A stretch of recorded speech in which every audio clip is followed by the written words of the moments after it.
പശ്ചിമേഷ്യൻ സംഘർഷം പുതിയ തലങ്ങളിലേക്ക് വ്യാപിക്കവേ മേഖലയിലെ സംയുക്ത പ്രതിരോധ സംവിധാനങ്ങളുടെ കണ്ണായ റഡാർ ശൃംഖലകൾക്ക് നേരെ നടന്ന ആക്രമണം അതീവ ഗൗരവകരം തന്നെയാണ്. ജോർദാൻ, UAE, ഖത്തർ എന്നിവിടങ്ങളിലെ താഡ് പ്രതിരോധ സംവിധാനങ്ങളെ ലക്ഷ്യം വെച്ചുള്ള ഈ നീക്കം സഖ്യകക്ഷികളുടെ മിസൈൽ പ്രതിരോധ കവചത്തെ തകർക്കാനുള്ള ആസൂത്രിത ശ്രമമാണ്. ഉപഗ്രഹ ദൃശ്യങ്ങൾ പുറത്തു കൊണ്ടുവന്ന ഈ നാശനഷ്ടങ്ങൾ മിസൈലുകളെ ആകാശത്ത് വെച്ച് തന്നെ കണ്ടെത്തി നശിപ്പിക്കാനുള്ള അമേരിക്കൻ സാങ്കേതിക വിദ്യയുടെ വേഗത കുറയ്ക്കാൻ സാധ്യതയുണ്ട്. ശത്രുവിന്റെ കണ്ണുകൾ തകർത്ത് മിസൈൽ വർഷം സുഗമമാക്കുക എന്ന ലക്ഷ്യത്തോടെയാണ് ഈ ഗൂഢ നീക്കം നടത്തിയിരിക്കുന്നത്. പശ്ചിമേഷ്യയിൽ നിലനിൽക്കുന്ന കനത്ത സംഘർഷത്തിനിടയിൽ മേഖലയിലെ അമേരിക്കൻ മിസൈൽ പ്രതിരോധ റഡാർ സംവിധാനങ്ങൾക്ക് നേരെ ശക്തമായ ആക്രമണം നടന്നതായി റിപ്പോർട്ടുകൾ പുറത്തുവരികയാണ്.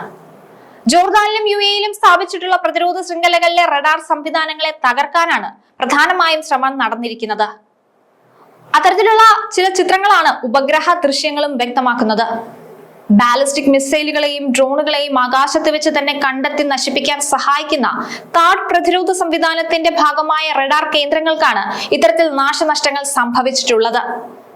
ശത്രുക്കളുടെ മിസൈലുകളെ നേരത്തെ തിരിച്ചറിയാനുള്ള ശേഷി കുറയ്ക്കുക എന്ന ലക്ഷ്യത്തോടു കൂടിയാണ് ഈ നീക്കം നടന്നിരിക്കുന്നത്. UAEയിലെ റുവൈസ്, സാഥർ എന്നീ സൈനിക കേന്ദ്രങ്ങളിലും സമാനമായ ആക്രമണ ലക്ഷണങ്ങൾ കാണപ്പെടുന്നുണ്ട്. ഈ ആക്രമണങ്ങളിൽ 2 കേന്ദ്രങ്ങളിലായി ഏകദേശം 7ഓളം കെട്ടിടങ്ങൾ തകർക്കപ്പെട്ടിട്ടുണ്ട്. മൊബൈൽ റഡാർ സംവിധാനങ്ങൾ സൂക്ഷിക്കാൻ ഉപയോഗിക്കുന്ന വാഹന ഷെഡുകൾക്കാണ് പ്രധാനമായും ആഘാതമേറ്റത്. ആക്രമണ സമയത്ത് റഡാർ ഉപകരണങ്ങൾ ഈ ഷെഡുകൾക്കുള്ളിൽ ഉണ്ടായിരുന്നുവോ എന്ന കാര്യത്തിൽ ഔദ്യോഗിക സ്ഥിരീകരണം ഉണ്ടായിട്ടില്ല. അതേസമയം ഈ കേന്ദ്രങ്ങളിൽ 2016 മുതൽ തന്നെ താഡ് സംവിധാനങ്ങൾ വിന്യസിച്ചിരുന്നതായി മുൻകാല ചിത്രങ്ങളും വ്യക്തമാക്കുന്നുണ്ട്. ഖത്തറിലെ ദഹലിലുള്ള അമേരിക്കൻ നിർമ്മിത മുന്നറിയിപ്പ് റഡാർ കേന്ദ്രത്തിനും നാശനഷ്ടങ്ങൾ സംഭവിച്ചതായി റിപ്പോർട്ടുകളുണ്ട്. എന്തായാലും ഉപഗ്രഹ ദൃശ്യങ്ങൾ വിശകലനം ചെയ്ത ഗവേഷകരാണ് ഈ വിവരം ഇപ്പോൾ പുറത്തുവിട്ടിരിക്കുന്നത്. ആക്രമണങ്ങളെ തുടർന്ന് UAEയിൽ യുദ്ധവിമാനങ്ങളുടെ നിരീക്ഷണം ശക്തമാക്കിയിട്ടുണ്ട്. ഫ്രാൻസ് സൈനിക താവളങ്ങളുടെ സംരക്ഷണത്തിനായി ഫ്രാൻസ് തങ്ങളുടെ റഫാൽ യുദ്ധവിമാനങ്ങളെ UAEയുടെ ആകാശത്ത് വിന്യസിച്ചിട്ടുണ്ട്.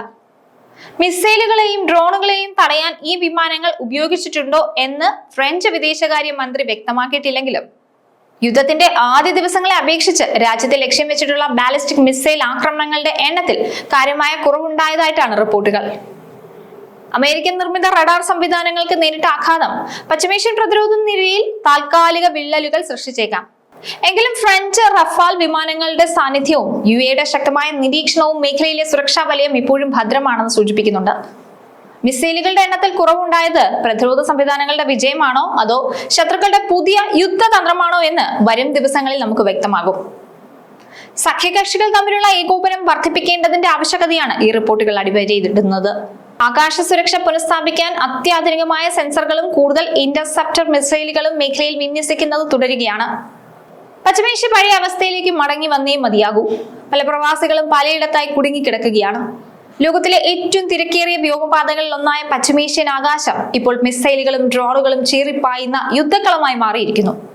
സുരക്ഷാ കാരണങ്ങളായ UAE, ഖത്തർ, കുവൈറ്റ്, ഇറാൻ തുടങ്ങിയ രാജ്യങ്ങൾ തങ്ങളുടെ വ്യോമാതിർത്തികൾ ഭാഗികമായോ പൂർണ്ണമായോ അടച്ചതോടെ ആഗോള വിമാന സർവീസുകളെല്ലാം താറുമാറായി. കോവിഡ് കാലത്തിന് ശേഷം വിമാന കമ്പനികൾ നേരിടുന്ന ഏറ്റവും വലിയ വെല്ലുവിളി കൂടിയാണിത്.